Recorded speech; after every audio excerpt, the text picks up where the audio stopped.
축복이 여러분 가운데 풍성이만 간절히 축원합니다. 기도는 우리가 신앙생활을 하는데 너무너무 중요한 일입니다.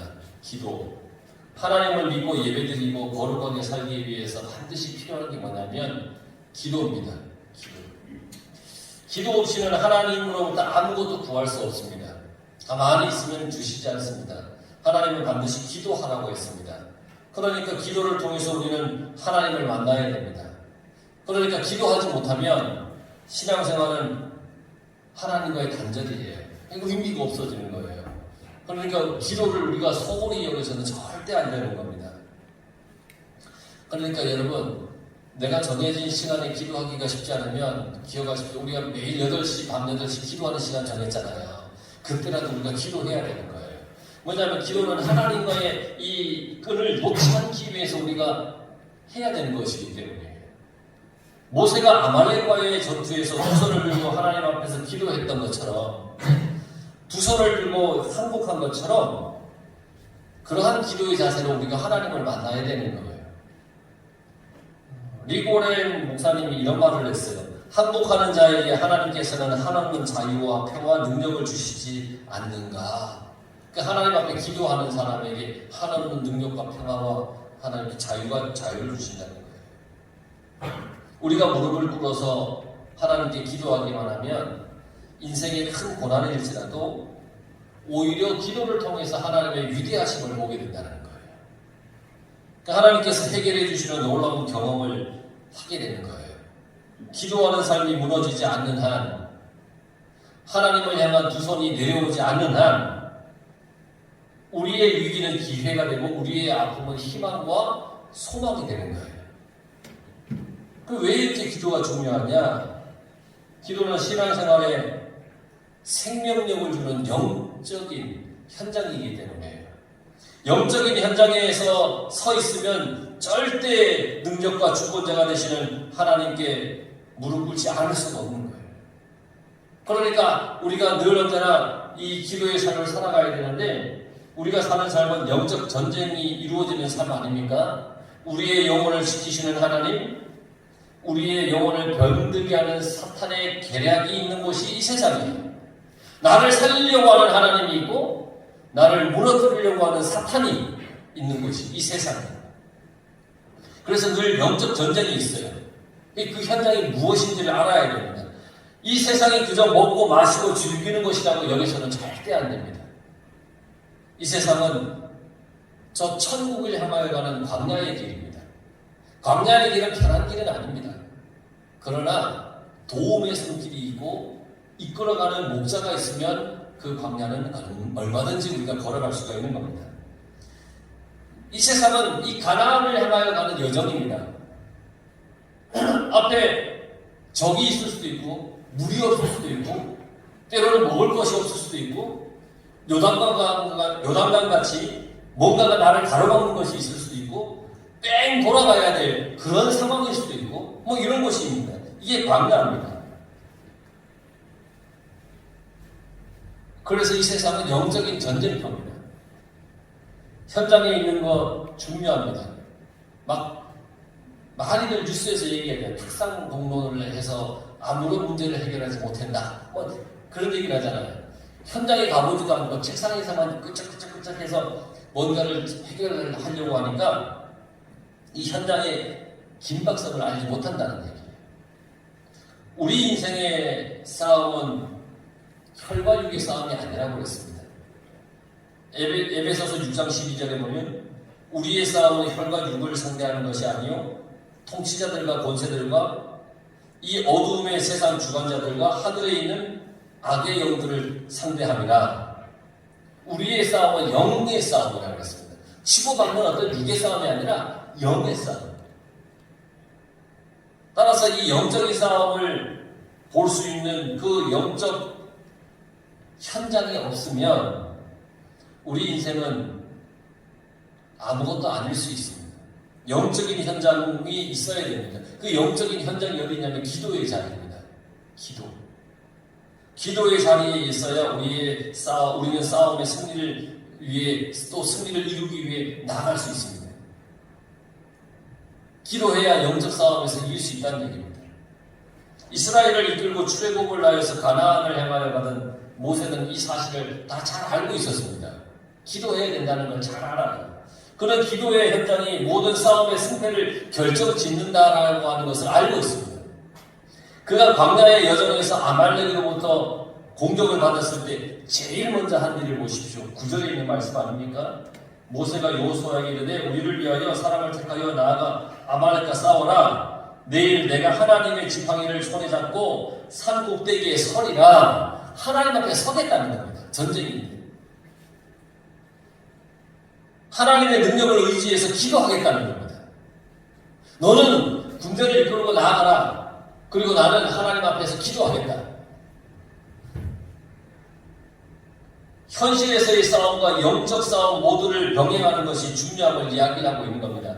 여러분들이 세상에서 살아가면서 여러 가지 어려움이 있잖아요. 그 싸움을 하고 있잖아요. 그와 동시에 우리는 하나님 앞에 무릎 꿇고 기도하는 그 기도가 반드시 있어야 된다는 겁니다. 기도는 열심히 하면서 현실의 삶에 최선을 다하지 않으면 그 또한 승리할 수 없는 겁니다. 여호수아가 군대를 이끌고 아말렉과 싸우러 나가지 않으면 이길 수가 없잖아요. 또 모세가 하나님 앞에 기도하지 않으면 하나님의 도움을 모두 구할 수가 없잖아요. 이 모든 것이 다 함께 가야 된다는 거예요. 자, 성경을 계속 보면 기도하는 모세의 팔이 내려가면 싸움에서 밀리고 그 팔이 올라가면 싸움에서 이기는 장면이 나옵니다. 참 신기합니다. 두 손을 들고 기도하면 이기고 힘들어서 팔이 내려오면 밀리고 현실에서의 최선도 중요하지만 우리 인생의 궁극적인 승패는 어디 있느냐? 기도하는 두 팔에 달려있는 겁니다. 기도하는 무릎에 달려있는 겁니다. 그 이유는 아까 에베소서 6장 12절에 말씀드린 것과 마찬가지입니다. 우리의 싸움은 공중 권세 잡은 악한 영들을 데려가는 싸움이기 때문이에요. 이 사실을 알고 있던 모세는 아말렉이 공격하자마자 바로 기도의 현장으로 나아가는 겁니다.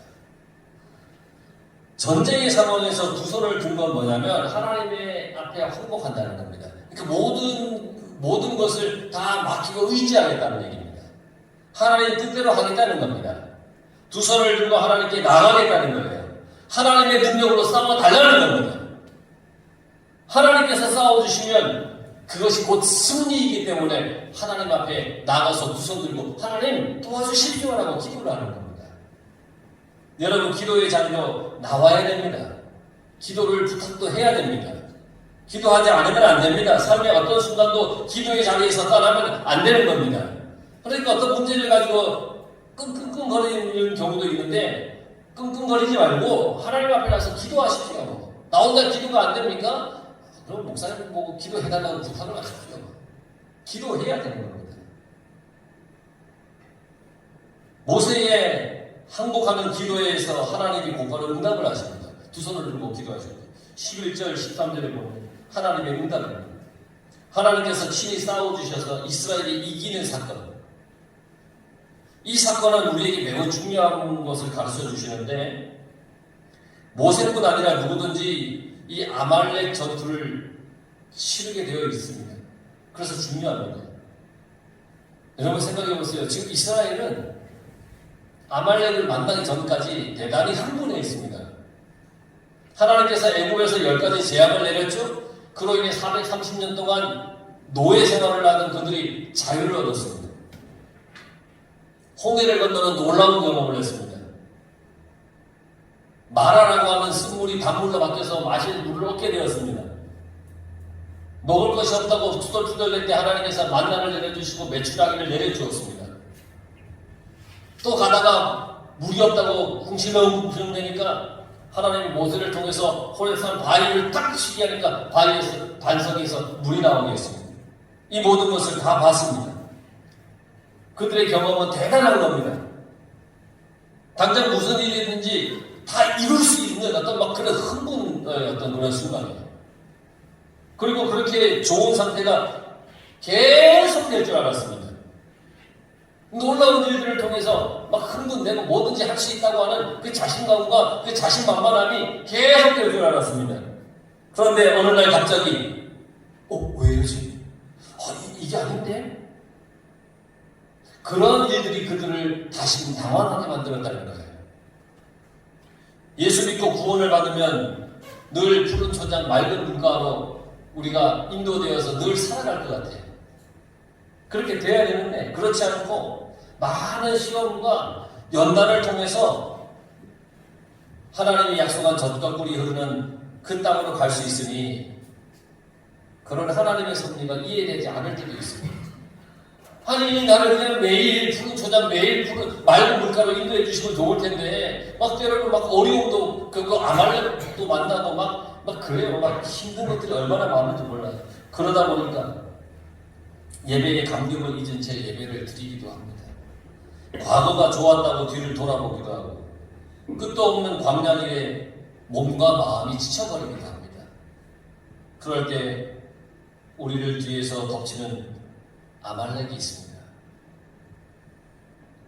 신명기 25장 18절에 보면 곧 그들이 너를 길에서 만나 네가 피곤할 때 내 뒤에 떨어진 약한 자들을 찾고 하나님을 두려워하지 아니하였느니라. 이스라엘 백성들 중에 이 광야의 길을 쭉 걸어가잖아요. 모두가 다 착착착착착 발맞춰서 가고 좋은데 가다 보면 힘들고 피곤해서 처지는 사람이 있잖아요. 그러한 사람들을 아말렉이 공격하여 죽이고 재산을 빼앗는 비겁한 짓을 저지르는 이런 아말렉이 있다라는 거예요. 사탄은 이처럼 우리의 약함을 공격합니다. 뭐가 약한가 봅니다. 예배를 사모하지 못하는 마음속으로, 사람을 믿지 못하는 의심 가운데, 상처를 받았다고 생각하는 그 속으로 재빠르게 치고 들어와서 우리의 삶을 파괴시키는 게 사탄입니다. 거기서 무너지게 합니다. 일어설 수 없게 만드는 겁니다. 하나님의 백성이 더 이상 광야 행진을 하지 못하게 가로막는 어두움의 세력이 이 아말렉입니다. 그런 아말렉을 성경에서는 진멸해라 이렇게 명령을 했습니다. 사무엘상 15장 18절에 보면 아말렉 사람을 진멸하되 다 없어지기까지 쉬라 이렇게 사울왕에게 하나님이 명령을 하십니다. 내가 아말렉을 없이하여 천하에서 기업도 못하게 하리라. 여호와가 아말렉과 더불어 대대로 싸우리라 그렇게 말씀하고 있습니다. 그러니까 아말렉을 진멸하지 않으면 가나안을 향하여 가는 길이 어렵다는 겁니다. 내 앞에 놓여있는 아말렉과 싸워야 되는 겁니다. 아말렉은 우리의 삶을, 우리의 영혼을 혼탁하게 하고 파괴하는 이 사탄의 상징입니다. 그러니까 이러한 사탄의 무리가 내 앞에 있을 때, 내가 하나님을 믿고 살아가는데 의심이 쌓이게 할 때, 불평을 하게 하는 것, 원망하게 하는 것, 이런 것들이 있다면 싸워서 진멸시켜야 된다는 겁니다. 그대로 두면 안 된다는 겁니다. 마귀는 오늘도 우리를 넘어뜨리기 위해서 우는 사자처럼 삼킬 자를 찾아서 우리를 공격하는데 우리의 약함을 공격합니다. 나에게 약한 부분을 공격합니다. 기도하지 못하게 합니다. 세상 일에 분주하게 만듭니다. 그러니까 세상 일이 분주한데 기도하는 일에는 게을리하게 만듭니다. 이게 사탄입니다. 세상의 이런 분주한데 기도하는 일에 게으르게 만드는 사탄의 이유가 있습니다. 사람에게 눈에 보이는 세상의 일이 중요하다고 생각하게 만듭니다. 눈에 보이니까 중요하다고 생각합니다. 눈에 보이지 않는 하나님께 기도하는 일을 덜 중요하게 여기게 만듭니다. 눈에 보이는 것이 가치 있다라고 생각하게 사탄이 만드는 겁니다. 눈에 보이는 것도 가치 있다는 겁니다. 그래서 세상 일에 분주하지만 기도의 일에는 게으르게 하는 겁니다. 우리는 혼돈해서는 안 됩니다. 하나님께 두 손을 들고 나의 약함을 고백해야 됩니다. 하나님, 나는 물질에 약합니다. 하나님, 나는 너무 정이 많아서 그냥 사람의 어떤 말에 약합니다. 나의 약함을 하나님 앞에 우리가 내려놓고 기도해야 됩니다. 아말렉이 진멸될 때까지 기도하면 두 팔이 내려와서 안 됩니다. 하나님께 집중해야 됩니다. 하나님 앞에 두 손 들고 나가야 됩니다. 그러면 하나님께서 우리를 대신해서 적들을 물리쳐 주시는 거예요. 내가 물리치면 어렵습니다. 그런데 하나님이 해주시면 쉽습니다. 그러니까 우리는 기도를 해야 되는 겁니다. 돈에 약하죠. 감정의 문제에 약하죠. 인간관계에 약하죠. 일처리 문제가 약하죠. 자꾸 우리가 걸려 넘어질 때가 너무너무 많습니다. 마귀는 우리의 약한 부분을 알고 욕심과 정욕과 게으름과 교만함으로 막 공격해옵니다. 우리를 넘어뜨립니다. 아말렉을 진멸한다고 하는 것은 바로 그런 것들을 물리치는 겁니다. 내게 오는 어떤 사탄의 유혹, 세상의 유혹, 인생의 유혹, 내가 약한 부분, 이런 것들을 과감하게 물리치는 겁니다. 그런데 우리의 힘으로는 좀처럼 이 약한 영들과 싸워 맞설 수가 없습니다. 하나님께 항복할 때, 두 손을 드는 것은 하나님께 항복하는 것, 하나님 뜻대로 하시옵소서. 기도할 때, 그토록 이기기가 어려웠던 그 아말렉이 하나님 발 아래에서 다 진멸되는 겁니다. 가장 열정적으로 중국 선교 사역을 담당했던 허드슨 테일러 선교사님이 있어요. 사람들이 이렇게 말을 합니다. 중국에 해가 떠오를 때면 언제든지 그는 무릎을 꿇고 있었다. 그가 그토록 기도에 전념했던 이유가 이렇습니다. 선교사님이 선교 사역에 그렇게 성공할 수 있었던 비결이 뭡니까? 라고 물어봤습니다. 그러니까 이렇게 대답을 해요. 저는 오직 기도로 사람들을 움직였을 따름입니다. 기도로 움직인다고요? 저는 하나님께서 사람들을 움직이시도록 했습니다. 당신도 당신의 힘으로 사람을 움직이려 하지 말고 자신의 힘으로 자녀를 움직이려고 하지 말고 하나님께서 그들의 마음을 움직이도록 하십시오. 라고 대답을 했다는 겁니다. 사람을 움직이시고 관계를 회복시키시며 사역의 열매를 맺게 하시는 분이 하나님이시라는 것을 온전히 믿고 허드슨 테일러 선교사님은 늘 해가 뜰 때 하나님 앞에 기도를 했다는 겁니다. 기도는 이처럼 세상의 어떤 것과도 비교할 수 없는 강력한 무기입니다. 그래서 모세는 전쟁 상황에서 기도하면 두 손을 내릴 수가 없었습니다. 이게 강력한 무기인데 이 무기를 어떻게 버립니까? 이 두 손을 내릴 수가 없었습니다. 심각하고 어려움이 일어났을 때 더욱 무릎으로 승부해야 됩니다. 기도하며 나가야 됩니다. 기도의 현장에 나오는 것을 게을리해서는 안 되는 겁니다. 주 앞에 앞으려서 우리는 기도해야 됩니다. 그런데 이런 사람이 꼭 있습니다. 모세와 같은 사람은 뭔가 특별한 것이 있지 않느냐라는 겁니다. 모세에게는 능력을 행하는 지팡이가 있지 않느냐, 그것 때문에 할 수 있는 건 아니냐, 지팡이를 들고 산에 올라갔지 않느냐, 모세는 뭔가 대단한 게 있는데 나는 아무것도 없습니다. 이렇게 얘기를 하는 사람이 있습니다. 그런데 모세의 손에 있던 지팡이가 이미 우리에게 주어졌다는 것을 알지 못하는 거예요. 그 지팡이가 이미 여러분 가운데 있고 여러분 손에 있고 여러분 마음에 그 지팡이가 있습니다. 그게 바로 예수 그리스도의 이름이고 보혈의 능력입니다. 예수의 이름이 이미 여러분 마음속에 있습니다. 그러면 모세가 행하였던 그 능력의 지팡이는 이미 여러분 마음속에 있는 겁니다. 예수님을 믿고 보혈을 믿는다면 이미 그 지팡이를 우리가 가지고 있는 겁니다. 우리는 예수님이 내 죄를 대신하여서 십자가에서 피 흘리시고 다시 살아나셨다는 것을 믿는 사람입니다. 다 믿으시죠? 믿으시죠? 안 믿으면 큰일 납니다. 믿어야 됩니다. 우리 손에 하나님께서는 엄청난 능력의 지팡이 예수 그리스도의 십자가를 이미 주셨습니다. 이스라엘이 출애굽하기 직전에 행하셨던 하나님의 일을 보십시오. 사람이나 짐승을 막론하고 애굽에서 난 모든 것이 다 죽었잖아요. 그러나 이스라엘 백성에게는 어린 양의 피를 문설주에 이렇게 발라라. 그러면 죽음의 그림자가 지나갈 것이다. 그렇게 말씀하셨고 그들이 실제 그렇게 했더니 죽음의 그 재앙이 그들에게 임하지 않았습니다. 이 말은 바로 어린 양의 피, 예수 그리스도의 보혈이 보호해 준다는 의미입니다. 우리의 모든 것을 살리는 능력이 예수님의 십자가에 있습니다. 우리는 모세가 하나님의 지팡이를 들고 기도하고 산에 올라간 것처럼 언제든지 예수 그리스도의 십자가를 의지해서 기도하면 됩니다. 주님의 십자가만 의지하면 됩니다. 예수님의 이름으로 마귀를 대적하고 나를 덮치는 아말렉을 진멸하기 위해서 우리가 주님의 예수 그리스도의 보혈의 피를 힘입어 기도하기만 하면 됩니다. 나에게 닥칠 아말렉과 같은 존재를 내쫓기 위해서 주님의 보혈에 그 십자가를 붙잡고 기도하면 되는 것입니다. 그래서 기도하면 이런 영적인 현장이 이렇게 보이는 겁니다. 사탄과의 싸움의 현장이 보입니다. 문제의 본질을 볼 수 있습니다. 왜 이렇게 뒤틀려졌을까 하는 현실이 보여집니다. 그래서 반드시 우리는 기도해야 되는 겁니다. 기도해야 됩니다.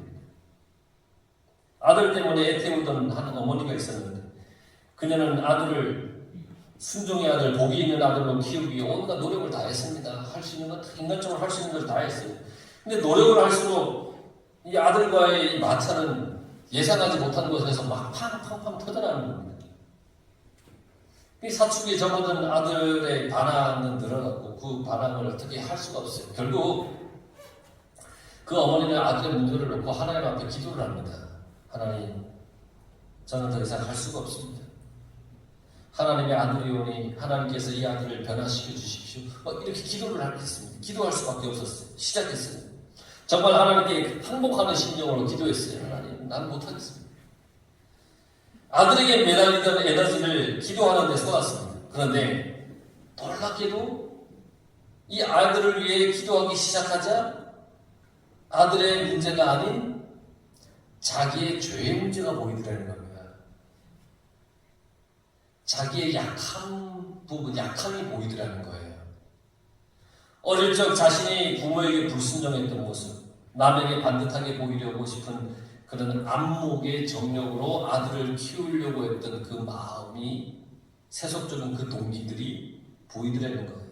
자신의 감정에 따라 아이를 일관성 없게 교육했던 그런 일들이 보이기 시작했고, 무엇보다 자신과는 사뭇 다른 아이의 그 성품을 보면서 무의식적으로 아이를 미워했던 일들이 너무나 선명하게 떠오르더라는 거예요. 나는 이렇게 할 수 있는데 너는 왜 못해? 이러면서 이런 것들이 막 떠오르더라는 거예요. 그러자 이 어머니는 자신의 죄를 회개하지 않을 수가 없었어요. 온전치 못하는 어머니로서의 모습을 뼈가 깎이는 심정으로 회개하며 통곡하며 그렇게 기도했다는 겁니다. 어머니에게조차 온전한 사랑을 받지 못한 아이의 영혼을 생각하니까 가슴이 찢어질 듯 아팠다는 거예요. 어머니는 회개의 기도를 드린 후에 이 아들을 진심으로 사랑할 수 있게 되었다는 겁니다. 그토록 반항하는 아들이 사랑스럽게 보였고 하나님께서 다 하신 일이죠. 이토록 기도의 힘은 놀랍습니다. 이게 기도의 열매입니다. 어머니의 달라진 모습을 마음속으로 영으로 느낀 이 아이는 어머니에게 순종하며 더 밝은 모습으로 자라게 되었다는 것이죠. 여러분, 기도할 때 본질이 보이는 것이 이런 것들이에요. 남을 탓하고 모든 문제가 남에게 다른 곳에 있는 거라고 생각하며 살았는데 기도하다 보니까 나의 약함이 보이고 나의 부족함이 보이고 내가 잘못한 것들이 보이더라는 거죠. 기도하기 전에는 절대 보지 못했던 그런 것들이 보이더라는 거예요. 사탄의 견고한 진처럼 무너질 것 같지 않았던 죄악들이 하나하나 다 보이더라는 거예요. 그래서 쉽게 아말렉을 정복하고 가나안을 향해 갈 수가 있다는 거예요. 여러분, 우리가 사는 이 인생에 가나안을 향해 우리가 지금 가고 있잖아요. 하나님의 약속의 땅을 향하여 저 천국을 향하여 가고 있잖아요. 근데 아말렉과 같은 것들이 내 앞에 딱 모일 때 우리는 기도하며 나아가야 되는 거예요. 그러면 영적 싸움에서 하나님의 도움으로 우리는 이기게 되는 거예요. 내 힘이 아니라 하나님의 힘을 보게 될 거라는 거예요. 내가 할 수 있다가 아니라 하나님이 해 주십시오 라고 하는 그런 고백으로 우리의 삶이 변화될 거라는 거예요. 그러면 얼마든지 내 앞에 있는 아말렉, 사탄의 그 세력을 이길 수 있다는 겁니다. 여러분, 두 손 들고 기도하는 것, 하나님께 기도하는 것, 기도로 이겨야 된다는 그 사실을 잊지 마시고 여러분 날마다 기도의 삶을 살아가시길 간절히 축원합니다. 아멘. 기도하겠습니다.